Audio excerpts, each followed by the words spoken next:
बिस्मिल्लाहिर्रहमानिर्रहीम, अस्सलाम वालेकुम। हमारे सीरिया हो टाइम न्यूज़ जो प्रोग्राम व्यूज़ टाइम आवा यहाँ महताब अली नूर नाज़िर को जहाँ ख़बरूं आहिनि उहे असां डिस्कस कयूं। वज़ीर आज़म शहबाज शरीफ़ खे कोरोना थी पियो आहे ऐं उन पंहिंजे पाण खे क्वारंटाइन करे छॾियो आहे। सुसमा वारी वफ़ाक़ी वज़ीर मरियम औरंगज़ेब पारां तस्दीक कई वई आहे त 2 ॾींहं पहिरियां मतिलबु जॾहिं हू लंडन में हुया उन वक़्तु ई वज़ीर आज़म शहबाज शरीफ़ जी तबियत कुझु ख़राबु हुई। जॾहिं उन्हनि कोरोना जी टेस्ट कराई त उहा पॉज़िटिव आई आहे। शहबाज शरीफ़ साहब बीमार थी पिया आहिनि। बिलावल भुट्टो ज़रदारी साहब अॼु आइडियाज़ 2022 नुमाइश जो कराची जे एक्सपो सेंटर में इफ़्तिताह कयो आहे ऐं इन नुमाइश जी ख़ासि ॻाल्हि इहा आहे त हिन भेरे इन नुमाइश में सिंध पुलिस पारां पहिरियों भेरो शिरकत कई वई आहे ऐं सिंध पुलिस जेका आहे उहा पंहिंजी सलाहियतुनि जो मुज़ाहिरो करे रही आहे। सिंध पुलिस जी स्पेशल सिक्योरिटी यूनिट जो स्वाट ॿुधाए पियो वञे टीम SWAT जेका आहे special weapon and technical team, इन टीम पारां पंहिंजी सलाहियतुनि जो मुज़ाहिरो कयो पियो वञे। आइडियाज़ 2022 नुमाइश जेका आहे उहा अॼु खां कराची में शुरू थी चुकी आहे। पहिरियों भेरो आहे जो सिंध पुलिस इन नुमाइश में शिरकत करे रही आहे। बिलावल भुट्टो ज़रदारी साहब अॼु ओझा कैंपस आहे डाउ यूनिवर्सिटी जो, उन में ऑन्कोलॉजी डिपार्टमेंट जो इफ़्तिताह कयो ऐं उन दौरान जेका उन ॻाल्हि ॿोल कई उहा इंतिहाई अहम आहे। बिलावल भुट्टो ज़रदारी साहब पहिरियां त साॻी ॻाल्हि कई त इमरान ख़ान जी सियासत हिकु मुक़ररी जे चौधारी घुमी रही आहे। ख़ान साहब जी सियासत मुल्क खे मुश्किल में विझी छॾियो आहे। सियासत खे कारोबार ऐं तकरार न बणाइणु घुरिजे। उन खां पोइ हुननि जेका अहम ॻाल्हि कई उनखे अॼु असां प्रोग्राम में टॉपिक तौरु शामिलु कयो आहे। चवनि पिया त पार्लियामेंट में ई असां पंहिंजो केस विढ़ी सघूं था, असांखे तशदुद बज़रां चूंड अमल जो हिसो बणिजणु घुरिजे। बिलावल भुट्टो ज़रदारी साहब जेकॾहिं इमरान ख़ान जे लाइ इहा राय ॾेई सघनि था, रिमार्क्स ॾेई सघनि था त इमरान ख़ान तशदुद जो रस्तो न वठी ऐं चूंड अमल जो हिसो बणिजे त पोइ सिंध हुकूमत जेका आहे छाजे करे मकानी चूंडुनि जो हिसो न पई बणिजे ऐं मुसलसल इन खां लमाए रही आहे। इन हवाले सां कुझु एड कयां त गुज़िरियल ॾींहुं सिंध हाई कोर्ट पारां सिंध में हैदराबाद ऐं कराची में मकानी चूंडूं कराइण जे हवाले सां फ़ैसिलो महफ़ूज़ कयो वियो हो।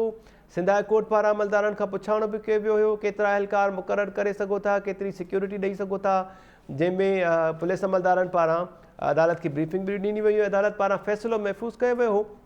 अॼु इलेक्शन कमीशन में बि इन ई हवाले सां दरख़्वास्त ॿुधणी थी आहे। चीफ सेक्रेटरी सिंध पेश थियो आहे, IG सिंध पुलिस जेके आहिनि उहे पेश थिया ऐं सिंध हुकूमत जो तर्जुमान मुर्तज़ा वहाब बि पेश थियो, वसीम अख्तर पेश थियो ऐं जमात इस्लामी जो अॻवान बि अॼोकी इन ॿुधणी दौरान पेश थियो। ऐं अहम रिमार्क्स जेके आया चीफ इलेक्शन कमिश्नर साहब जो इहो चवणो त सिंध में मकानी चूंडुनि दौरान सिक्योरिटी मुक़ररु करण जे लाइ असां पंजाब मां पुलिस अहलकार ऐं रेंजर्स अहलकारनि खे मुक़ररु करे सघूं था। हाणे इहा हिकु अहम ॻाल्हि आहे त जेकॾहिं सिंध में मकानी चूंडूं कराइणियूं आहिनि जेका सिंध हुकूमत जी ज़िम्मेवारी आहे या इलेक्शन कमीशन जी ज़िम्मेवारी आहे, सिंध हुकूमत जेकॾहिं सिक्योरिटी जो जवाबु ॼाणाए चूंडूं मुलतवी कराइणु चाहे पई त पोइ सिक्योरिटी वारो जेको मामिलो आहे उहो हल करण जे लाइ इलेक्शन कमीशन वटि इख्तियार बि आहिनि। इलेक्शन कमीशन सिंध में पंजाब पुलिस ऐं रेंजर्स खे मुक़ररु करण जी ॻाल्हि कई आहे। जेके सिंध जा तर्जुमान आहिनि मुर्तज़ा वहाब साहब सिंध हुकूमत जा तर्जुमान, उन्हनि अॼु बि इलेक्शन कमीशन में इहो ई बयानु ॾिनो त सूरत हाल जेका आहे उहा असांजे कंट्रोल में न आहे, जंहिंजे करे चूंडूं मुलतवी कयूं वञनि। कहिड़ी सूरत हाल कंट्रोल में न आहे या कहिड़ी सूरत हाल सिंध हुकूमत पंहिंजे कंट्रोल में करणु चाहे थी, इन ते ॻाल्हि ॿोल कंदासीं। पैनलिस्ट जेके आहिनि उन्हनि जो तारीफ़ मां सां कराईंदो हलां। प्रोफेसर इनाम भट्टी साहब आहिनि, सीनियर तजिया निगार नसीर मेमन साहब आहिनि, मुश्ताक मीरानी साहब असां सां गॾु आहिनि, डॉक्टर रफ़ीक अहमद चांडियो साहब आहिनि ऐं इदरीस लिगारी साहब आहिनि। बिलावल भुट्टो ज़रदारी साहब ओझा कैंपस में जेको ख़िताब कयो आहे ऐं इहा अहम ॻाल्हि ॿोल कई उनजो मुख़्तसर हिसो पहिरियां मूंखे ॾेखारियूं था। उसके साथ कहना पड़ रहा है कि ये जो जिस तैनाती की आप बात कर रहे हो काफ़ी अरसा से इस पे गैर ज़रूरी सियासत किया जा रहा है। खान साहब की सियासत शुरू दिन से लेके आज तक इसी एक तैनाती पर इर्द गिर्द घूमता है। जब तक हम इस सोच से ग्रेजुएट नहीं कर सकते हैं कि आइन और कानून के तहत जैसे इस काम को चलना चाहिए वैसे ही चलना चाहिए, ना हमें या हमारे इत्तेहादियों में से किसी को जलसा में खड़ा होकर इन किस्म के मुतालबात नहीं करने चाहिए और ना ही हमारा अपोजिशन में से किसी को इस इशू को मुतनाज़ा बना के सियासत करना चाहिए। अफसोस के साथ कहना पड़ रहा है कि ये जो जिस तैनाती की आप बात कर रहे हो काफ़ी अरसा से इस पे गैर ज़रूरी सियासत किया जा रहा है। खान साहब की सियासत शुरू दिन से लेके आज तक इसी एक तैनाती पर इर्द गिर्द घूमता है। जब तक हम इस सोच से ग्रेजुएट नहीं कर सकते हैं। उनके आइन और कानून के तहत जैसे इस काम को चलना चाहिए वैसे ही चलना चाहिए, ना हमें या हमारे इत्तेहादियों में से किसी को जलसा में खड़ा होकर इन किस्म के मुतालबात नहीं करने चाहिए, और ना ही हमारा अपोजिशन में से किसी को इस इशू को मुतनाज़ा बना के सियासत करना चाहिए। अफसोस के साथ कहना पड़ रहा है कि ये जो जिस तैनाती की आप बात कर रहे हो, काफ़ी अरसा से इस पे गैर ज़रूरी सियासत किया जा रहा है। खान साहब की सियासत शुरू दिन से लेके आज तक इसी एक तैनाती पर इर्द गिर्द घूमता है। जब तक हम इस सोच से ग्रेजुएट नहीं कर सकते। बिलावल साहब पंहिंजे खिताब दौरान तोड़े जो इमरान खान के कोट कयो आहे त इमरान खान जी सियासत इन हिकिड़ी अहम मुक़ररी जो धारी घुमे पई, पर अमां ॾिठो त बिलावल भुट्टो ज़रदारी जे समूरे खिताब दौरान हुननि घणो क़दुरु जेको ॻाल्हायो आहे उहो हिन अहम मुक़ररी ते ई ॻाल्हायो आहे, चाहे पीपल्स पार्टी हुजे, नून लीग हुजे या PDM जी ॿियूं जमातूं हुजनि। हिन वक़्तु सियासत जो जेको महवर आहे उहो इहा अहम मुक़ररी आहे।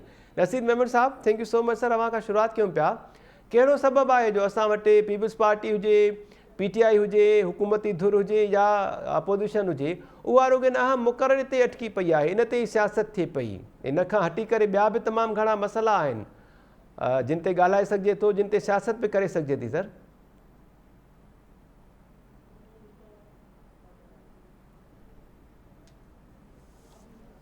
बिलावल भुट्टो ज़रदारी साहब, एक्सपो 2022 जो आइडियाज़ जो 2022 जो एक्सपो सेंटर कराची में इफ़्तिताह कयो, ऐं उनखां पोइ डाउ यूनिवर्सिटी जो ओझा कैंपस में ऑन्कोलॉजी डिपार्टमेंट आहे, कैंसर सां रिलेटेड मर्ज़नि जो, उनजो बि इफ़्तिताह कयो, ऐं उन दौरान तक़रीब खे जेको ख़िताब कयो उन में इहा अहम ॻाल्हि ॿोल बिलावल भुट्टो ज़रदारी साहब जन कई, जिन जो चवणो त इमरान खान जी सियासत हिकु मुक़ररी जे चौधारी घुमी रही आहे। ख़ान साहब जी सियासत मुल्क खे मुश्किल में विझी छॾियो आहे, सियासत खे कारोबार ऐं तकरार न बणाइणु घुरिजे।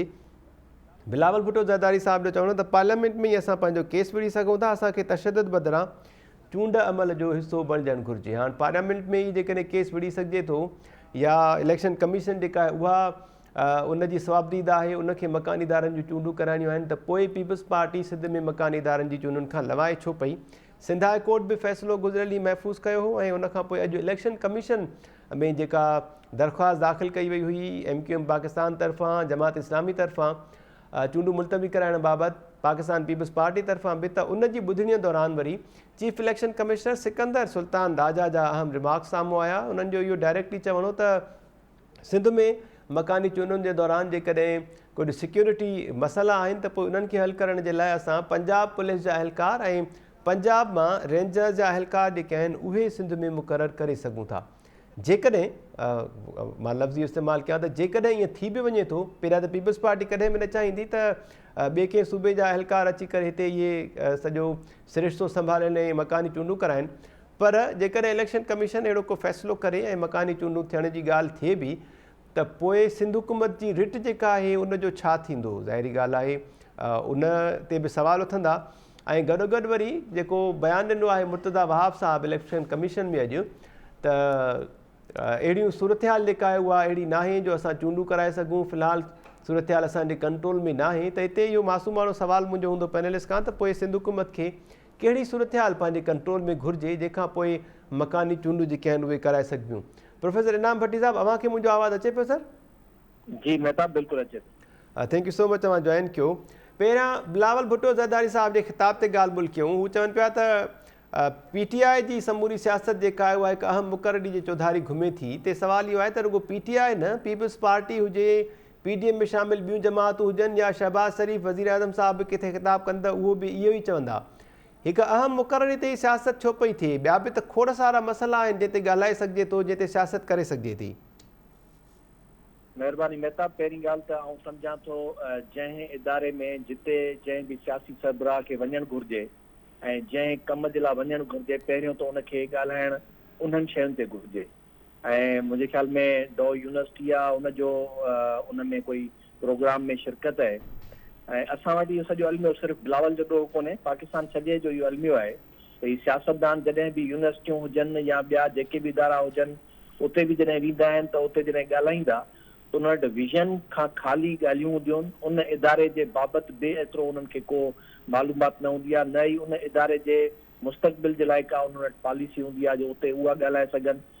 कॾहिं कॾहिं उन्हनि खे तक़रीरूं लिखी ॾिनियूं वेंदियूं आहिनि ऐं उन्हनि खे ॿुधायो वेंदो आहे त हिते हिन इवेंट में ही ऐं लिखी ॾिनियूं न वेंदियूं आहिनि, बल्कि उन्हनि जे तरफ़ां घुर कई वेंदी आहे त जेकॾहिं चीफ गेस्ट तौर ते असांजो फलाणो साहिबु ईंदो त हुनजे लाइ तक़रीर लिखी ॾियो. ऐं ख़ुदि मुंहिंजो पंहिंजो एक्सपीरियंस आहे, असां इहो कमु जेको आहे यूनिवर्सिटियुनि में जॾहिं बि केरु ईंदो आहे त इहे शयूं कंदा आहियूं. पर तंहिंजे बावजूदि बि अक्सरियत ईअं कंदी आहे जो फाइल पासे ते रखी वरी बि उहे पंहिंजे सियासी शयुनि ते ई ॻाल्हाईंदा रहंदा आहिनि.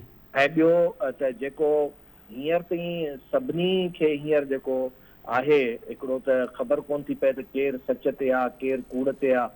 इमरान ख़ान जो हिकिड़ो फाइनेंशियल टाइम खे इंटरव्यू अचे थो, हुनजो मीडिया में सोशल मीडिया में वर्जन हिकिड़ो थो हुजे, वरी जॾहिं इमरान ख़ान पाण थो अचे त हुनजो वरी वर्जन ॿियो थो हुजे.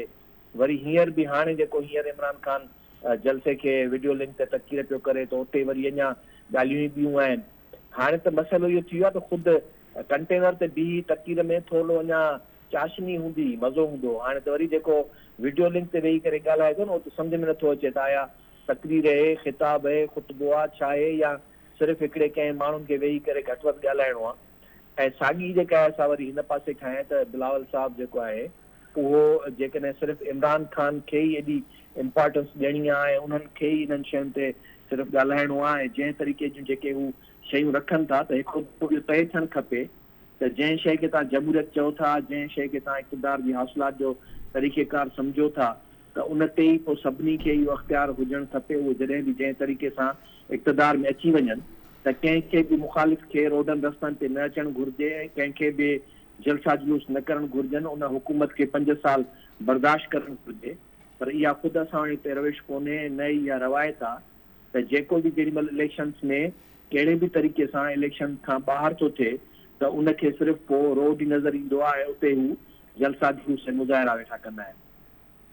ऐं प्लस में इहो बि ॾिठो वियो आहे त न रुॻो उन्हनि जे तरफ़ां जलसा जुलूस मुज़ाहिरा थींदा आहिनि, पर पीपुल्स पार्टी त ख़ुदि पंहिंजे दौरे हुकूमत में इक़्तिदार जे दौरान सिंध जे अंदरि बि केतिरा ई दफ़ा मुज़ाहिरा कया. ऐं हैरत जहिड़ी ॻाल्हि इहा थींदी आहे त पीपुल्स पार्टी त फ्लोर ते बीह करे हुननि जो वज़ीर बि उते जेको आहे सो मुज़ाहिरो कंदो आहे ऐं एहतजाज कंदो आहे त जेका आहे असां ही ज़्यादतियूं थियनि थियूं पयूं ऐं उन्हनि खे जेको आहे सो कंहिं तरीक़े सां ॾिठो वञे. ऐं साॻी तरीक़े सां इमरान ख़ान जी बि इहा ई सूरत हाल आहे. शुरू वारनि ॾींहंनि में मार्केट में डॉलर महांगो पियो थिए त खेसि ख़बर कोन्हे त हुकूमत संदसि आहे ऐं उहा ख़बर हुनखे जेको आहे सो पोइ पई त हुकूमत में हुजण सां जेको ॻाल्हाइबो आहे हुकूमत खां ॿाहिरि वेही करे जॾहिं ॻाल्हाइबो आहे उन्हनि में फ़र्क़ु हूंदो आहे.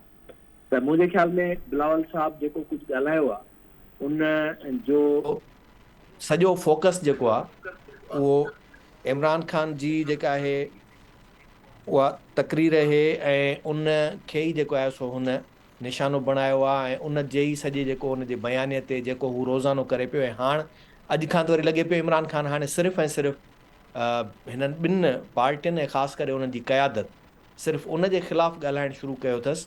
बाक़ी त हुन वटि बि हाणे कुझु कोन्हे. चोर डाकू लुटेरा बसि उन्हनि जी सॼी वेठो रुॻो हिस्ट्री ॿुधाईंदो त हुननि छा कयो ऐं संदसि विजन छा आहे, संदसि जेको आहे सो इक़्तिदार में अचण खां पोइ हुन वटि कहिड़ो रस्तो हूंदो जंहिं ज़रिए जेको आहे सो हू अॻिते जे लाइ का जेका आहे सा क़ौम खे का ख़ुशख़बरी ॾींदो, को हुननि जी मईशत बहितर कंदो. संदसि हुकूमत जा 3.5 साल जेके गुज़रिया उनजो बि ज़िक्र कोन कंदो त उन्हनि खां छा थियो ऐं उते हुननि कहिड़ियूं ख़राबियूं कयूं. उते सिर्फ़ु पंहिंजूं कंपेरिज़न्स ॿुधाईंदो अॼु जे हिननि 3-4 महीननि जे हिन हुकूमत जे कारकर्दगी सां ऐं उहे वेही करे सिर्फ़ु अंग अखर ॿुधाईंदो त मुंहिंजे दौरान हेतिरो हुयो, हाणे हेतिरो आहे. इहो कोन ॿुधाईंदो त मुंहिंजे दौर में केतिरियूं शयूं महांगियूं थियूं, मुंहिंजे दौर में केतिरा कर्ज़ वरिता विया. इहा सभिनी जी सूरत हाल इहा ई आहे. सो अलमियो इहो आहे त हीअ सभु सियासतदान घटि पर इक़्तिदार जे लालच में हिकिड़ा वापारी ऐं कारोबारी वधीक आहिनि जिन खे हर वक़्तु सिर्फ़ु उन सौदे करण जे लाइ ऐं उन सौदे जे लाइ पंहिंजी जेका आहे सा ज़ुबान इस्तेमालु करण जे लाइ सभु कुझु वधीक उनखे हलाइनि था. पर जेकॾहिं एतिरो ई विज़न सां हलनि, एतिरो ई मुल्क जे उन मुस्तक़बिल जे लाइ सोचनि त आउं सम्झां थो हिन वक़्तु ताईं काफ़ी शयूं बहितर थी सघनि थियूं. जी मेहताब. ठीकु आहे प्रोफेसर इनाम भट्टी साहिबु, वापसि मां ईंदासीं. नसीब अहमद साहिबु, thank you so much sir. अवां वटि आवाज़ु पहुचे पियो मुंहिंजो सर? जी अचे पियो। ठीकु आहे नसीर साहब, बिलावल भुट्टो ज़रदारी साहब जी तकरीर या ख़िताब अवां बि ॿुधो हूंदो। मेडिकल जी हिकिड़ी तकरीब हुई, ऑन्कोलॉजी डिपार्टमेंट जो उन्हनि इफ़्तिताह कयो, पर ॻाल्हियूं जेके आहिनि उहे लॻभॻि सियासी कयूं ऐं इन्हनि ॻाल्हियुनि जो महवर जेको हुयो उहो साॻी अहम मुक़ररी हुई। बिलावल साहब इमरान ख़ान खे त सलाह ॾियनि पिया त उन्हनि जी समूरी सियासत जेका आहे उहा इन अहम मुक़ररी ते जे चौधारी घुमे पई, पर बिलावल साहब पाण बि रुॻो इन अहम मुक़ररी ते ई ॻाल्हायो आहे। ॿिया बि तमामु घणा मसइला आहिनि जिन ते सियासत करे सघिजे थी सर। न हूअं त सॼो मुल्क ई न मुक़ररी जो चौधारी पियो घुमे, रुॻो इमरान ख़ान ऐं बिलावल थोरे। जी सो इन में त का अहिड़ी अचरज जहिड़ी ॻाल्हि कान्हे। हींअर जेको सियासी वायुमंडल पुठियनि 2-3 महीननि खां आहे ऐं हीउ जेको तव्हां सॼो टकराव ॾिसो था ऐं सॼी हिकिड़ी अहिड़ी हैजानी कैफ़ियत पिया ॾिसो जंहिंमें 3.25 करोड़ ॿोॾ जा सतायल माण्हू कंहिंखे यादि न रहिया आहिनि, जंहिंजो ज़िक्र बि हाणे नथो थिए।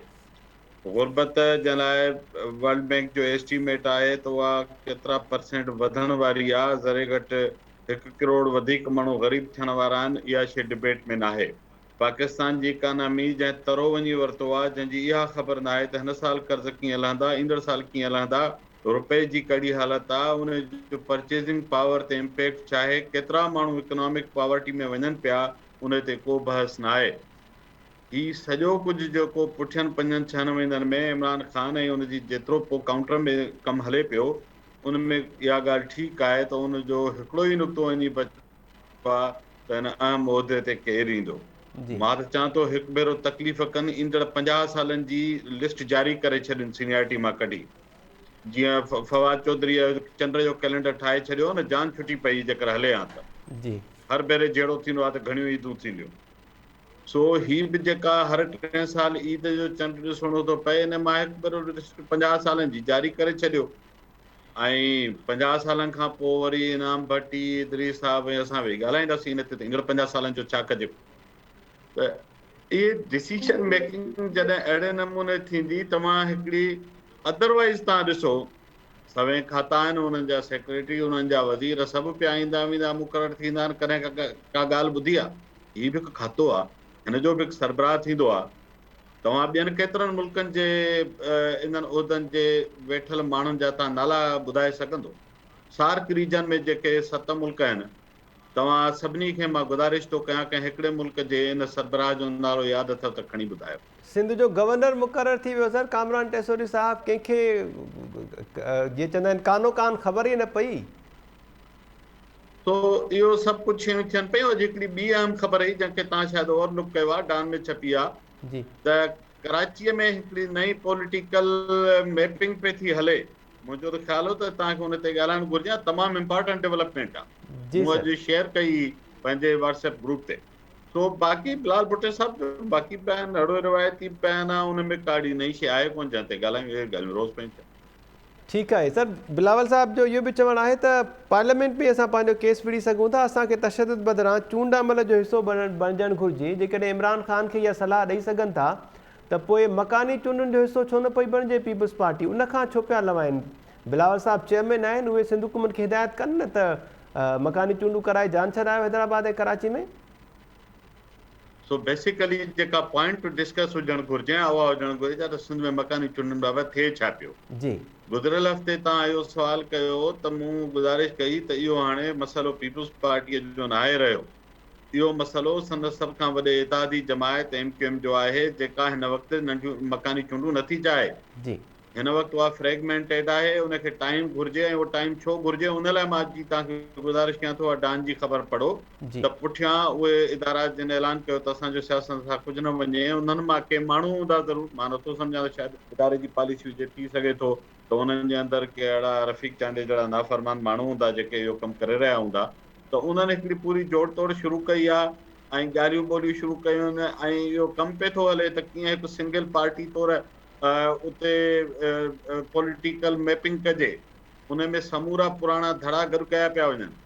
जंहिं ॾींहुं इहो कमु थी वेंदो तव्हांखे विदिन अ वीक या शायदि उन खां अॻु में मकानी चूंडुनि जी डेट मिली वेंदी। तो मकानी चूंडनि जे मामले खे तव्हांखे पॉलिटिकल एंगल खां ॾिसणु घुरिजे. पुलिस आहे, ॿोॾे, इहे सभु सेकेंडरी ॻाल्हियूं आहिनि. इहो असां शुरू में बि चवंदा रहियासीं. जी तो ही सॼी जेका एफर्ट आहे उहा इन लाइ थिए पई ऐं उहा हिकिड़े लार्जर एजेंडा जो पार्ट आहे. उहो मकानी चूंडनि ताईं न रहंदी, ईंदड़ चूंडनि में बि कमु ईंदी. सबबु इहो न आहे त माना मिसाल तौरु हिकिड़ो कॾहिं न वणंदो आहे न त पोइ जॾहिं उहो न वणंदो त ॿियो जेको अॻे न वणंदो उहो वणणु लॻंदो. तव्हां शहबाज शरीफ़ पहिरीं तव्हांजे ख़्याल में ओतिरो प्यारु छो थी वियो शहबाज शरीफ़ पीपल्स पार्टी ऐं PTM सां? छो त ख़ान साहब न पियो वणियो. जंहिं ॾींहुं ख़ान साहब वणी वियो त वरी ही न वणंदा. तो जीअं त ख़ान साहब हिन वक़्तु नथो वणे, तंहिंजे करे कराची में ज़रूरी आहे त वरी कंहिं ॿिए खे मकानी चूंडनि ईंदड़ चूंडनि लाइ सिर्फ़ बंदी कराए ॾिजे. अदरवाइज़ वरी उहो ख़ान साहब उतां सीटूं खणे त ॻाल्हि ख़राबु थी वेंदी. पर जे वरी कंहिं वक़्तु ख़ान साहब ते ममता जागी पई त पोइ जहां डालडा वहां ममता, पोइ वरी तव्हां ॾिसंदो त उहो पुराणा हलिया वेंदा, वरी उहे टुकरनि में विरहाइजी वेंदा, वरी ममता ऐं डालडा गॾु थी वेंदा. ठीकु आहे नसीर मेमन साहब. डॉक्टर रफ़ीक अहमद चांडे साहब, अवां ॿुधो पिया सर? रफ़ीक साहब माइक खोलियो. रफ़ीक साहब माइक अनम्यूट कजो प्लीज़. न उहो डिस्कनेक्शन में हलियो वियो. ठीकु आहे. इदरीस लिगारी साहब, अवां आवाज़ अचे पियो मुंहिंजो? जी बिल्कुलु अचे पियो मेहताब साहब. इदरीस साहब, नसीर मेमन साहब जी ॻाल्हि खे जेकॾहिं असां ईअं सम्झूं, जीअं हुननि सम्झाइण जी कोशिशि बि कई, त पोइ शायदि इहे ई हालतूं आहिनि जेके कंट्रोल में न आहिनि, जंहिंजो ज़िक्र अॼु मुर्तज़ा वहाब कयो आहे इलेक्शन कमीशन में जेका ॿुधणी थी. ऐं मुर्तज़ा वहाब चयो त मौजूदा सूरत हाल जेका आहे उहा असांजे कंट्रोल में न आहे, जंहिंजे करे मकानी चूंडूं फ़िलहालु नथा कराए सघूं. मेहताब साहब, असां हिते इलाही अॻु में बि ॻाल्हाए चुका आहियूं ऐं गुज़िरियल दफ़े बि ॻाल्हि कई पई त जेको हीउ मसइलो लॻे ईअं पियो को रियासती सतह ते आहे, जंहिंजो इशारो जेको नसीर साहब जेको हींअर इशारो कयो त उहो कहिड़े तरीक़े सां जेका नई मैपिंग कनि पिया त कीअं ठाहिजे त वरी अहिड़ा हालतूं इमरान ख़ान जी फ़िगर में अचनि त उनखे कीअं फ़ाइदो पहुचाइजे. जीअं इमरान ख़ान खे फ़ाइदो न आहे पहुचाइणो त वरी MQM खे जेको कीअं करिणो आहे साइड ते या पीपल्स पार्टी, इहो जेको पंहिंजे पाण में लिखो. ॾिसो उन खां अॻु में जेका बिलावल साहब जी ॻाल्हि मां जेका तव्हां कई, जेका हिन जे चीफ आर्मी स्टाफ जी अपॉइंटमेंट जे लाइ, इहो ॾाढो असां वटि हलमी वियो आहे. रुगो पंहिंजी कारकर्दगी या उहो ॾेखारण जे बदिरां रुगो इहो ॾेखारण त इमरान ख़ान छा करे पियो. ऐं वरी अॼु ॾिसो इमरान ख़ान जेको पंहिंजे क़ौम खे जेको ख़िताबु कयो अथसि जेको मार्च खे, उन में बि पंहिंजी कारकर्दगी ॾेखारे वेठो. मतिलबु मुंहिंजी हुकूमत जेका आहे उहा 4.5 सालनि में छा छा कयो. महांगाई जेका 16% हुई हाणे 28% थी वई आहे.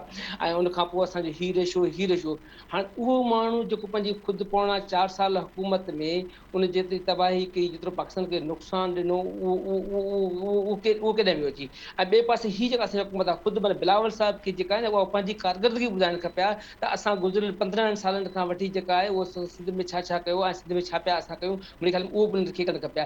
तंहिंजे करे असां वटि अहिड़ा जेके इशू छॾे जेके जीनियन अवाम जा मसइला आहिनि, जीनियन अवाम जी जेका पंहिंजी कारकर्दगी आहे, जंहिंजो जवाबु हिनखे अवाम खे ॾियणु खपे, अवाम खे मुखातिबु थियणु खपे ऐं पुछाणो करणु खपे.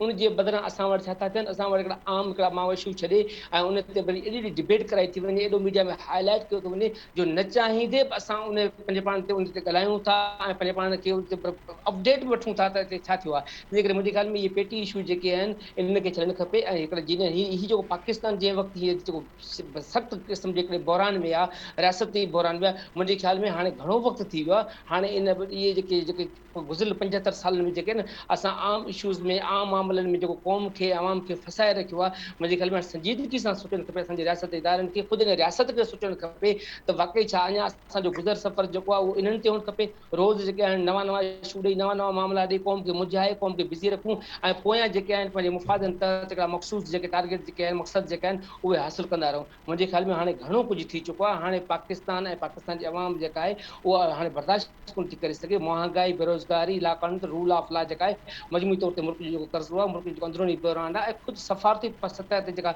पाकिस्तान जी नाकामी आहे, मुंहिंजे ख़्याल में उन ते वॾे गौर वीचार करण जी ज़रूरत आहे ऐं संजीदगी सां कमु करण जी ज़रूरत आहे. ठीकु आहे इदरीस लिगारी साहब. प्रोफेसर इनाम भट्टी साहब, अवां ॿुधो पिया सर? जी मेहताब.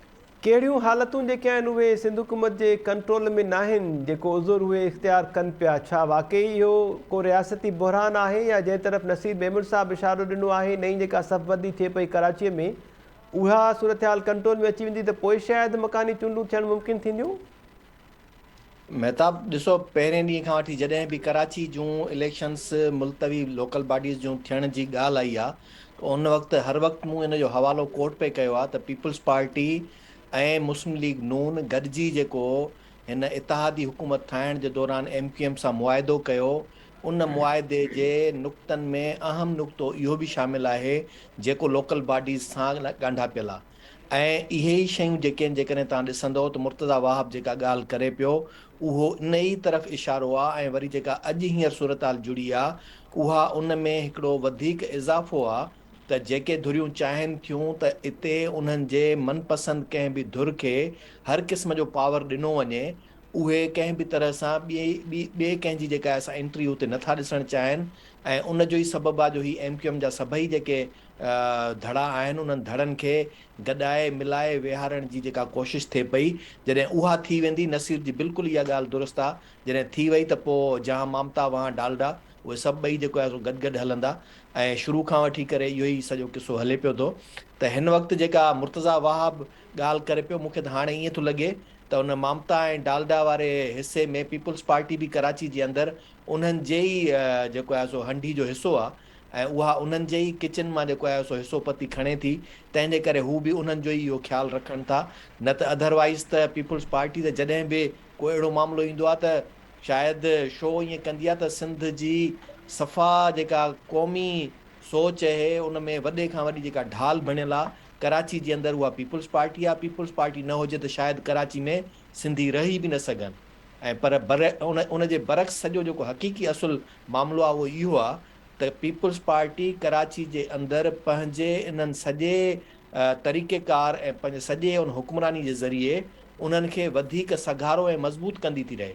रुगो पीपल्स पार्टी न बल्कि माज़ी में बि जेके बि हुकूमतूं ईंदियूं रहनि थियूं उन्हनि खे जहिड़ो कि इहो लाइन ऑफ एक्शन रुगो न बल्कि उन्हनि सां इहो मुआइदो कयो थो वञे त हिते कराची जे अंदरि तव्हांजो पॉलिसी रिथा जेका आहे कहिड़े बुनियाद जी हूंदी, उहा चाहे यूनिवर्सिटियुनि में दाख़िलाउनि जी हुजे, चाहे तरक़ियाती स्कीमुनि जी हुजे, चाहे उते नौकरियुनि जे ॾियण जो जेको आहे सो हुजे हिसो पती उहो हुजे, इहे सभु शयूं जेके आहिनि जहिड़ो उन्हनि सां इहो तइ थो थिए त कंहिंजे हवाले कंदो। ऐं हाणे उहो ॾींहों ॾींहुं अञा वधीक सघारे तरीक़े सां उहो थींदो पियो वञे। ऐं हाणे हिकिड़ो ॿियो शेयर होल्डर जेको उते पैदा थियो आहे, जेको पश्तून हींअर पीपल्स पार्टी खे पंहिंजो हिसो पती उन सां ॻंढण जे लाइ उते बि शामिलु आहे। उन खां अलॻि बि जेकॾहिं उहो थिए थो त छाकाणि त वफ़ाक़ी हुकूमत में उन्हनि खे सपोर्ट करे थो त तंहिंजे करे या वरी सूबाई हुकूमत में बि उन्हनि खे का उनजे वोट जी किथे जेकॾहिं सपोर्ट थिए थी त हू उन्हनि खे बि हींअर जेको आहे सो बाक़ाइदे MPA-शिप बि ॾियो वेठा आहिनि, उन्हनि खे सपोर्ट बि कनि था। ऐं जेॾीमहिल जेकॾहिं कोई पश्तून क़यादत इन क़िस्म जी का स्टेटमेंट ॾिए थी त उनखे डिफेंड करण जे लाइ वरी सुवाल अची इहो पैदा थींदो आहे त कॉम्परस किथे आहिनि। इहो केरु न पुछंदो आहे त जेका हुकुमरान जमायत वेठी आहे उन जो आइनी क़ानूनी तौर ते कमु कहिड़ो आहे, उन्हनि खे छा करणु घुरिजे। कराची जे अंदरि धारी आबादकारी, गैर क़ानूनी आबादियूं ऐं कब्ज़ा जेका माफ़िया आहे उन्हनि सभिनी खे कंहिंखे फेस करणु घुरिजे, उहो केर बि जेको आहे सो कोन चवंदो त उन लाइ ज़िम्मेवार पीपल्स पार्टी आहे।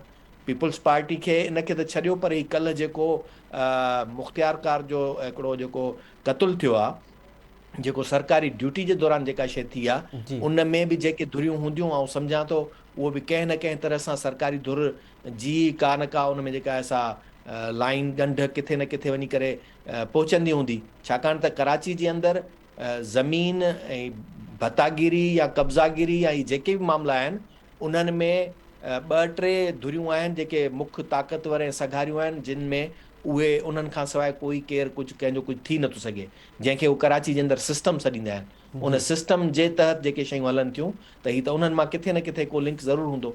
त आउं सम्झां थो पीपल्स पार्टी इन्हनि सभिनी शयुनि जी गॾियल सहकारी आहे, जंहिंजे करे ई हू लोकल बॉडीज़ इलेक्शन्स कराची जूं पोस्टपोन करणु थी चाहे ऐं कंदी रहे थी। हिकिड़ो अॻ में जेको आहे सो MQM ही पीपल्स पार्टी जेको आहे सो उन्हनि वञी करे उते स्टेटमेंट ॾिनी त असां वटि पुलिस फोर्स कोन्हे, जंहिंजे करे नथा कयूं। ॿिए ॾींहं ते तव्हां ॾिठो त MQM कोर्ट में हली वई, हुननि वञी करे कोर्ट में दरख़्वास्त ॾिनी आहे त इलेक्शन्स न करायो।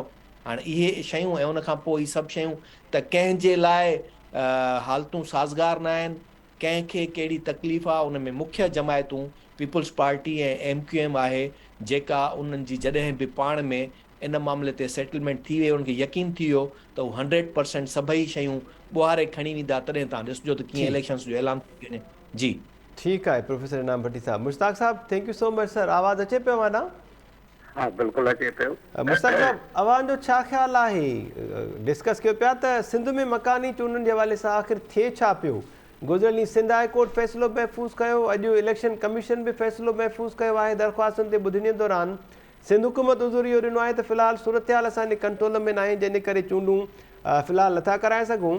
ऐं chief election commissioner Sikandar Sultan Raja साहब वरी ॿी मंतक ॾिनी त जेकॾहिं सिक्योरिटी जो मसइलो आहे त पोइ पंजाब पुलिस जा अहलकार ऐं रेंजर्स पंजाब जी जेका आहे उन जा अहलकार असां सिंध में मुक़ररु करे सघूं था मकानी चूंडुनि जे लाइ। ॾिसो जेको बुनियादी सवाल जेके जीअं मां इनाम भट्टी साहब खे ॿुधो त बुनियादी सवाल इहा आहे त हीअ आइनी ज़िम्मेवारी आहे। जॾहिं असां लफ़्ज़ आइन जी ॻाल्हि था कयूं त हुनजो हिकु हिकु लफ़्ज़ जेको आहे मोतबर का आहे उहो जेको आहे सो ऑनरेबल आहे, इन ते असांखे इम्प्लीमेंट करिणो घुरिजे। हाणे इहा आहे त पीपल्स पार्टी हुजे या ॿी का पार्टी हुजे, जीअं PTI हुजे, नून लीग हुजे, किथे बि हुजे, उहो लोकल पार्टीज़ जे इलेक्शन छो नथा कराइनि? जॾहिं हू पाण ई वायोलेट था कनि कॉन्स्टिट्यूशन खे, त पोइ इमरान ख़ान खे कीअं था मिलना ॾियनि त हीअ गैर क़ानूनी आहे, गैर आइनी आहे, समथिंग लाइक। आइन त सिलेक्टिव त कोन हूंदो आहे त हिकिड़े पेज ते तव्हां अमल कयो, ॿिए पेज ते न कयो, हिकिड़े आर्टिकल ते अमल कयो, टे ते न कयो। त पहिरियों दफ़ो इहो ॾिठो आहे त भई आइन खे बि तव्हां सिलेक्टिव वे में तव्हां यूज़ कयो। हुनखे इलेक्शन कराइणी आहे, बसि नथिंग एल्स, ॿियो को आर्ग्यूमेंट कुझु बि कोन्हे को। ऐं इनखे इहो वरी ॾिसो न, जॾहिं MNA MPA जूं सीटूं थियनि थियूं वेकेंट, त इहा ई पीपल्स पार्टी जी हुकूमत आहे जेका MNA MPA जी जेको आहे इलेक्शन कराए थी। पर जॾहिं लोकल पार्टीज़ जी इलेक्शन अचे थी त हालतूं ठीक न आहे। तंहिंजे करे असां तव्हांजो माना जेके जमहूरियत में यकीन था रखनि आहे त बिल्कुलु पीपल्स पार्टीअ खे जेको आहे सो इलेक्शन कराइणु घुरिजे ऐं वायोलेट न करे आइन जी। ठीकु आहे। ऐं अव्हांखे कीअं पियो लॻे त बेसिकली थिए छा पियो? नसीर मेमन साहब जो चवणु आहे त जिन धुरियुनि एपॉलिटिकल रहण जी ॻाल्हि कई हुई उहे ई शायदि सरगर्म आहिनि कराची में को नओं तजुर्बो करण जे लाइ मकानी चूंडुनि जे हवाले सां ख़ासि तौर ते। ॾिसो नसीर साहब जे पंहिंजे एंगल आहे जेको करे थो, जेको हुनजी ओपिनियन आहे, हुनजी रेस्पेक्ट आहे। पर ॻाल्हि इहा आहे त हिननि खे कंहिं इजाज़त ॾिनी आहे? जेके पार्टीज़ आहिनि, जेके पाण खे सोकाल्ड जमहूरी पार्टी था चवनि, उन्हनि ॿियनि धुरियुनि खे छो इजाज़त ॾिनी आहे त हू गैर क़ानूनी कमु कनि? टेसोरीअ जी जेका अपॉइंटमेंट हुजे या ॿियूं शयूं हुजनि, छाकाणि त असांखे जेको अवाम खे, मां अवाम जे एंगल ते, अवाम जे सॼी ख़बर आहे त भई तव्हां आइन ते अमल कयो ऐं शयुनि खे तव्हां बहितर कयो। अमेरिका जेको आहे गिरो थो करे, छो आइन ते अमल थो करे? स्विट्ज़रलैंड जेको आहे सो तरक़ी थो करे ऐं जमहूरियत बि आहे, हक़ बि मिलनि था, छो त उहो आइन ते थो अमल करे? हीअ जेके पार्टीज़ सोकाल्ड जेके जमहूरी आहिनि, जॾहिं चवनि था त असां मुल्क में जमहूरियत खे मज़बूत कंदासीं, असां कुर्बानियूं ॾिनियूं आहिनि, उनजो मक़सदु छा आहे? 100 साल खां वधीक इब्राहिम लिंकन ने क्लियरली लिखियो चयो हुयो त भई जमहूरियत for the people, by the people, of the people. त हिते बि त उहो थियणु घुरिजे न।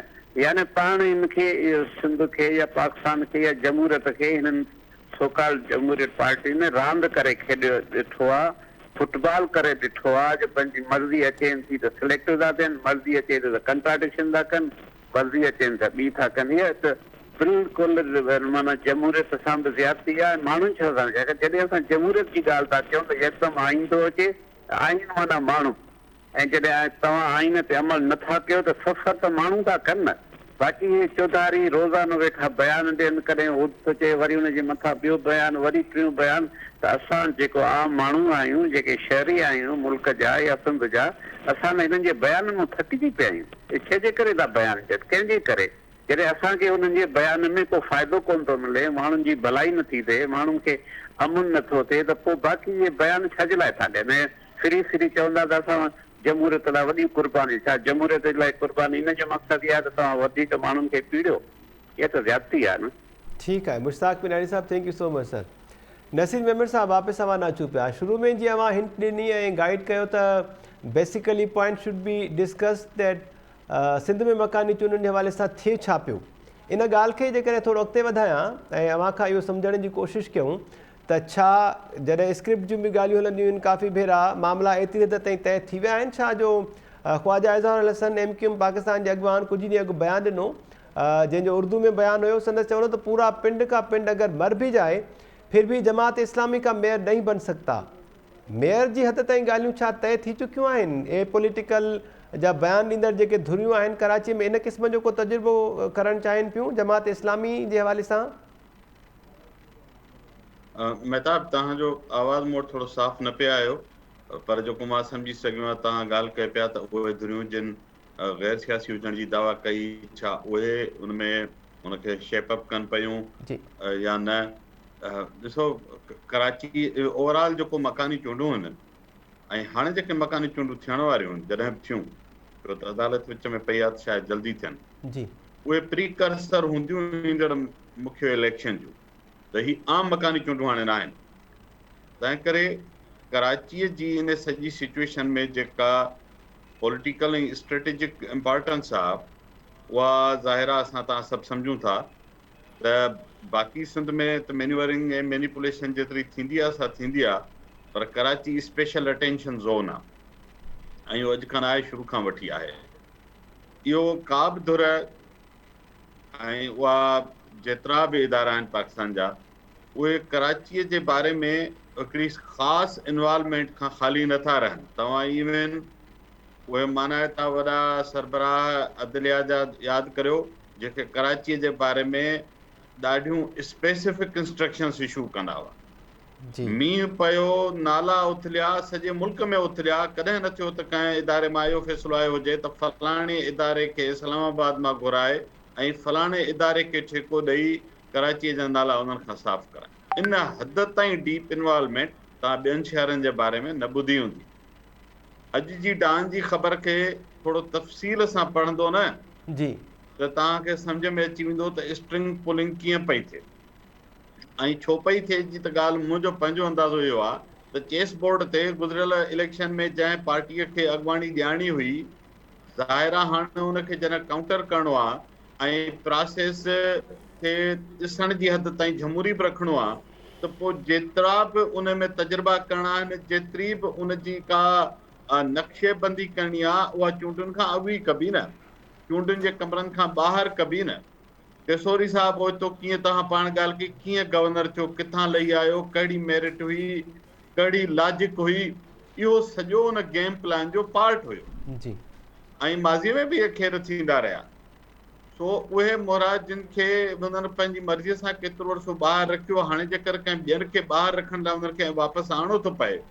तव्हां फेडरल गवर्नमेंट में ॾिठो न, उहे सभु अॻुवाण जेको 6 महीना अॻु शदीद अताब हेठि आहे, जेके शदीद अणवणदड़ आहे, जंहिंजो मुंहुं ॾिसण बि पसंदि न हो, उहे कीअं डार्लिंग्स थी विया, कीअं हुकूमत में अची विया ऐं वरी जंहिं ॾींहुं उहे कंहिं सबब जे करे न वणिया ऐं अॻी डार्लिंग सां मामला सेट थिया त वरी उहा डार्लिंग तव्हांखे अॻियां नज़र ईंदी। So this is how things operate. त कराचीअ जो जेको सो कराची आम रवाजी शहर कोन्हे, बिल्कुलु केतिरनि हवालनि सां कराची मुख़्तलिफ़ आहे। कराची रुगो सिंध जे गादीअ तौर ते इम्पोर्टेंट न आहे, पर पाकिस्तान जे सप्लाई चेन जो हिकिड़ो इम्पोर्टेंट सेंटर हुजण सबबु स्पाइनल कार्ड आहे, करंगे जी हॾी आहे ओवरऑल। तो जिते मईशत जे करंगे जी हॾी हूंदी, पक सम्झो त सियासत जे करंगे जी हॾी बि उहा ई हूंदी। जिते बाक़ी सॼी सियासत खे कंट्रोल्ड रखिणो आहे ऐं उन जूं डायरेक्शन सेट करणियूं आहिनि, त कीअं मुमकिन आहे त हेॾे वॾे शहर जी सियासत जेका अॼु ताईं पहिरें ॾींहं खां वठी कंट्रोल्ड माहौल में हली आहे, उनखे वरी खुलियो छॾे ॾिजे त उहा पंहिंजे मर्ज़ीअ सां ऑपरेट करे, ईअं त कोन थियणु ॾींदो न केर बि। तो ही सॼो कुझु गेम प्लान हुन जो पार्ट आहे। ऐं तव्हां, मुंहिंजो अंदाज़ो इहो आहे, जेको अॼु डांस जी ख़बर मां इंप्रेशन मिले थो त शायदि हफ़्ते 10 ॾींहंनि जी ॻाल्हि आहे, इहे सभु मुख़्तलिफ़ धड़ा जेके आहिनि, इहे सभु विछड़ियल जेके आहिनि वरी गॾिबा ऐं उनखां पोइ कंहिं हिकिड़े यूनिफाइड फोरम तां अर्बन कराची जे शहरी हक़नि जी ॻाल्हि जो तव्हां नओं नारो ॾिसंदा ऐं उन में इहा ॻाल्हि बि ॿुधंदा त असां अॻे बि इन्हनि जे करे कोशिशि कई, चुप करे वेठा हुआसीं, फलाणा हुक्मरान आया, उन्हनि बि कुझु न कयो, हिननि बि कुझु न कयो। मजबूर थी असां कराचीअ जे शहरी अवाम जे हक़नि लाइ पंहिंजा सभु इख़्तिलाफ़ विसारे, जीअं हू चवंदा आहिनि न, वसीतर अवामी मफ़ाद में, तो वसीतर कराचीअ जे शहरी हक़नि जे मफ़ाद में ई सभु वरी गॾु थींदा। नसीर साहब, आवाज़ मुंहिंजो अचे पियो अवां ताईं? जी प्लीज़। नसीर साहब, अवां जे गेम प्लान जो ज़िक्र कयो पिया, ॻाल्हि कयो पिया, उन गेम प्लान में पहिरियां वारी मुंहिंजो आवाज़ न आयो, वरी मां कोट कयां ख्वाजा इज़हारुल हसन जे बयान खे, जंहिंमें उन्हनि चयो त पूरा पिंड का पिंड अगर भर भी जाए तो जमात इस्लामी का मेयर नहीं बन सकता। पोइ इन गेम प्लान में छा जमात इस्लामी खे बि स्टेक ॾियण जी ॻाल्हि थिए पई कराची में मेयरशिप जे हवाले सां या कंहिं ॿिए शेप में? महताब तव्हांजो आवाज़ वरी सफ़ा चिचिड़जी वियो, मूंखे सम्झ में न आयो। जेकर कंहिं ॿिए दोस्त खे सम्झ में आयो हूंदो त उहो कमेंट करे वठंदो। ठीकु आहे नसीर साहब, ठीकु आहे, thank you so much Naseer sahib. Doctor Rafiq Ahmed Chandio sahib, अवां आवाज़ अचे पियो मुंहिंजो? जी रफ़ीक साहब, अवां जो आवाज़ मूं वटि त अचे पियो, अवां ॿुधो पिया मूंखे सर? जी जी जी बिल्कुलु ॿुधां पियो। अवां जी छा राय आहे कराची में मकानी चूंडुनि जे हवाले सां, छा पियो थिए कराची हैदराबाद में ख़ासि तौर ते सर? जी मां ॻाल्हायां पियो हिन ते।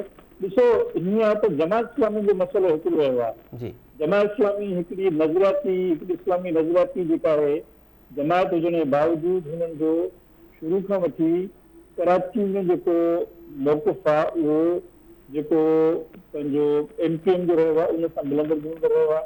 गुज़िरियल केतिरनि सालनि खां असां ॾिठो आहे MQM जे नैरेटिव खे पंहिंजे लाइ इस्तेमालु करण जी कोशिशि करे रही आहे, जंहिंमें तमामु वॾो रेसमेंट मौजूदु रहियो आहे। इन वेसिस जेके आहिनि से उहे रिमार्क्स रहिया आहिनि जो मां हैरान आहियां त जमात इस्लामी पंहिंजी छा नज़रनि सां पी चुकी आहे।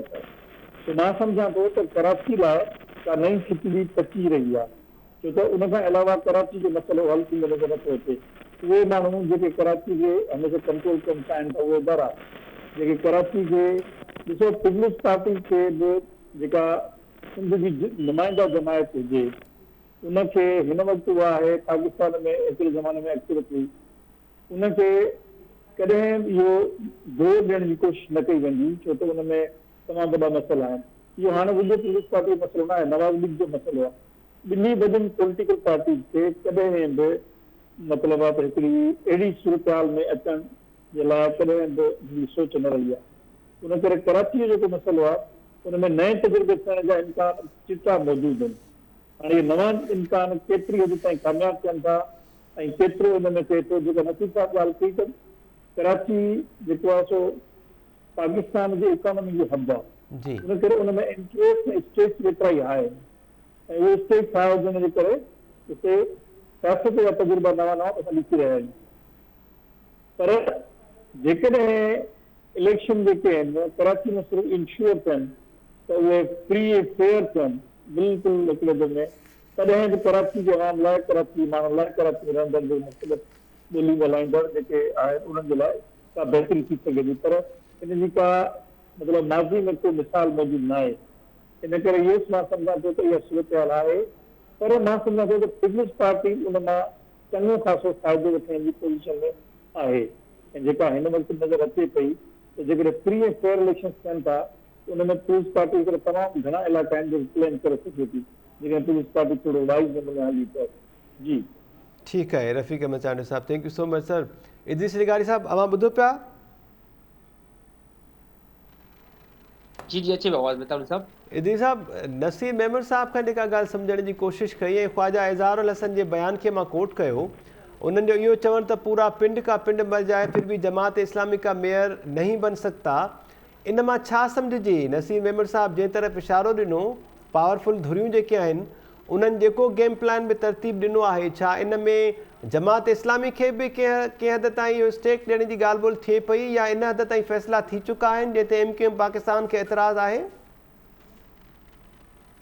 ॾिसो मेहताब अली साहब, जे पस मंज़र में जेका नसीर मेमून साहब ॻाल्हि कई आहे त उहा ॻाल्हि त माना बिल्कुलु जेको ईअं साबित थियो आहे ऐं ईअं ई माज़ी में थींदो रहियो आहे ऐं लॻे बि हींअर बि ईअं ई पियो जीअं शयुनि खे मैनेज पिया कनि, डिले पिया कनि, इलेक्शन जे मुख़्तलिफ़ बहाना करे, मुख़्तलिफ़ तौर तरीक़ा इस्तेमालु करे ऐं उन पस मंज़र में जेकॾहिं ख्वाजा इज़हारुल हसन जो बयानु ज़ाहिर आहे, उहे चाहींदा त उहे हिकिड़े लाइ जेके मुख़्तलिफ़ पता खेॾण जेको आहे त उहे चाहींदा त जेका जमात इस्लामी आहे जेका उनखे जेका मेयरशिप न मिले ऐं हू चाहे मेयर वरी जमात इस्लामी चाहींदी त MQM खे कैम्प करणु मिले, ईअं पीपल्स पार्टी चाहींदी वॾो असां ॾिसो त इहो बिल्कुलु जेको माना पस मंज़र में जेको पोइ हिते मैनेज थियो पियो, जेका नसीर मेमून साहब डान जे हवाले सां बि ॻाल्हि पई कई, त मुंहिंजे ख़्याल में इहो त ॾाढो माना पोइ अफ़सोस जहिड़ी ॻाल्हि आहे त माना हाणे हिन दौर में बि जॾहिं ही बार बार चई चुका आहिनि त असांजो को बि सियासी किरदारु कोन हूंदो, त मुंहिंजे ख़्याल में अवाम खे ॾिसणु खपे ऐं अवाम खे सोचणु खपे त हिन वक़्तु बि हू जेके आहिनि माना पस मंज़र में रही करे हमेशह उहो ऑपरेट ईअं कनि पिया आहिनि, सभु शयूं जेके आहिनि पंहिंजे हथ में रखणु चाहिनि था, का बि शइ छॾणु कोन था चाहिनि।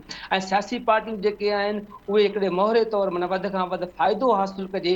माना हाणे जेका कराची में इलेक्शन थियो उन में पार्टी चाहे थी त असां वधि खां वधि केतिरो फ़ाइदो हासिलु कयूं, जमायत इस्लामी चाहे थी त असां केतिरो फ़ाइदो हासिलु कयूं, तहरीक इंसाफ़ चाहिनि थी त असां केतिरो फ़ाइदो हासिलु कयूं, हेॾा MQM चाहिनि थी त असां केतिरो फ़ाइदो हासिलु कयूं।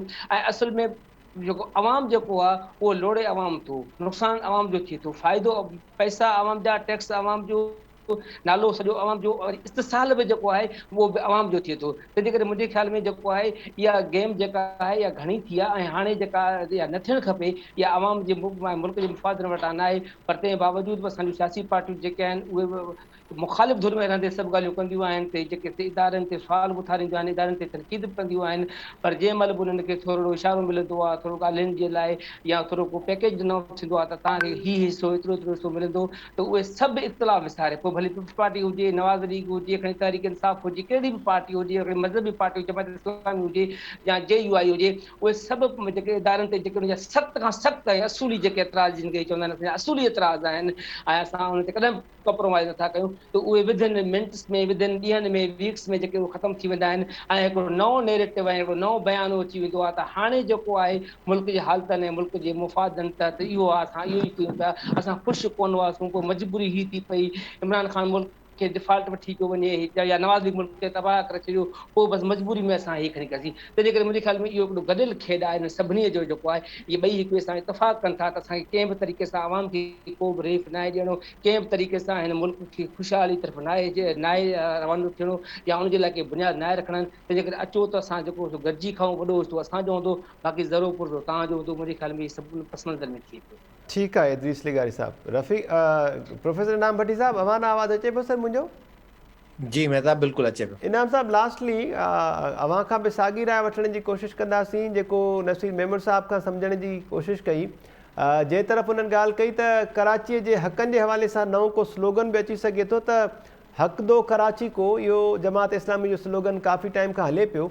ऐं अव्हांखे यादि हूंदो त कुझु वक़्तु अॻु कराची जे मुख़्तलिफ़ इलाइक़नि में जॾहिं जमात इस्लामी पारां एहतजाज करे धरना हया विया, रोड्स ब्लॉक कया विया हुआ, त पीपल्स पार्टी सां ॻाल्हियूं कामयाबु थियण खां पोइ जमात इस्लामी पंहिंजो उहो एहतजाज ख़तमु करे छॾियो हुयो। छा उन वक़्तु के ॻाल्हियूं थियूं हुयूं या हाणे जमात इस्लामी खे ऑन बोर्ड वठण जे हवाले सां के ॻाल्हियूं थियनि पियूं? मेयरशिप जे हवाले सां बि का ॻाल्हि या खिचड़ी पचे पई? गेम प्लान में जमात इस्लामी बि शामिल आहे? मेहताब, पहिरीं ॻाल्हि त कराची वारे मामले ते पीपल्स पार्टी खां वठी जमायत इस्लामी ताईं कराची जे अंदरि रहंदड़ जेका आबादी ख़ासि करे उर्दू ॻाल्हाईंदड़ आहे, उन्हनि जी हिकु जहिड़ी सोच आहे। जी, उन ज़माने में बि जॾहिं peoples party Sindh peoples students federation हुई त कराची जे अंदरि सिर्फ़ु पीपल्स स्टूडेंट्स फेडरेशन हुई ऐं इन जो बुनियादु पीपल्स पार्टी इन तरीक़े सां रखियो त कराची जी स्टूडेंट्स फेडरेशन अलॻि हूंदी, बाक़ी सॼे सिंध जी जेका स्टूडेंट्स फेडरेशन अलॻि हूंदी ऐं उन खां पोइ बाक़ी त वरी ॿियनि जमायतुनि जो त अलॻि रहियो। ॻाल्हि जेकॾहिं कंदो कराची को हक़ दो जी, त जमायत इस्लामी जो जेकॾहिं इहो नारो हूंदो कराची को हक़ दो, त PTI तव्हांखे उते इहो नारो हणंदे मिलंदी त ख़ुदि मुख़्तियार कराची। ठीकु आहे। ऐं उन सां गॾोगॾु वरी जेको आहे तव्हांखे MQM त हुअं ई, हुननि जा त जिनापुर खां वठी करे मुख़्तलिफ़ जेके मनसूबा या ॿियूं सोचूं आहिनि उहे सदाईं मुख़्तलिफ़ वक़्तनि ते साम्हूं ईंदियूं रहियूं आहिनि ऐं हू त इहो मञण जे लाइ तयारु न आहिनि त कराची को सिंध जो हिसो आहे। हू त इज़हारुल हसन समेत जेको आहे सो हू पंहिंजो असेंबली जे फ्लोर ते बि इहो कोशिशि कंदा आहिनि ॿुधाइण जी त कराची त सिंधियुनि जो आहे कोन, सिंध जो आहे कोन, हीउ पाकिस्तान ठहण वक़्तु बि हिकिड़ो अलॻि हिसो हुयो। त इन सभिनी में त आउं सम्झां थो इहे गॾियल शरीक आहिनि। उन्हनि कॾहिं बि उनखे इन तरह सां सोचियो ई कोन्हे त कराची कीअं सिंध जो हिसो आहे, कीअं गॾियल तौर ते उन में सियासत करे सघिजे थी। ऐं असां उन में मयार ॿियनि खे घटि, पर आउं पीपल्स पार्टी खे हुन लाइ ज़िम्मेवार वधीक सम्झंदुसि, त छाकाणि त इक़्तिदार में जॾहिं उहा हुजे थी त हू उनजे लाइ कहिड़ा तरीक़ेकार अख़्तियार करे थी।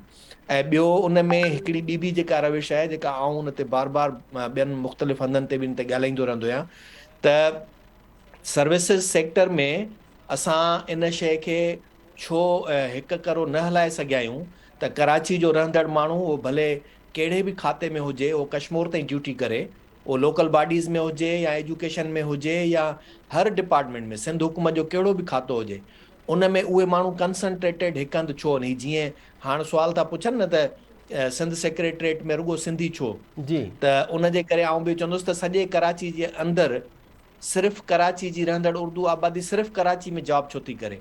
उन्हनि खे तव्हां ॿाहिरि कढो, हेल्थ में ॿियनि में सभिनी में, ऐं इहा इंटरमिक्सिंग जेका जॾहिं थींदी त तॾहिं उन्हनि शयुनि जी बहितरी सां जेका आहे असां उहा हमाहंगी बि जुड़ी सघे थी। पर पीपल्स पार्टी पंहिंजे सियासी मुफ़ादनि जे करे इन करण जे लाइ बि तयारु न हूंदी आहे। ऐं उन जे ई करे हींअर त जेको हिननि वरी डिस्ट्रिक्ट वाइज़ इहो तय करे छॾियो आहे त हर डिपार्टमेंट पंहिंजे पंहिंजे होम डिस्ट्रिक्ट में जेको आहे सो सर्विसिस करे जिते डोमिसाइल आहे, जंहिंखे आउं ज़ाती तौर ते सही कोन थो सम्झां। मुंहिंजो इहो आहे त सर्विसिस सेक्टर में सॼी सिंध जे अंदरि कंहिं बि माण्हू खे किथे बि मोकिलणु घुरिजे।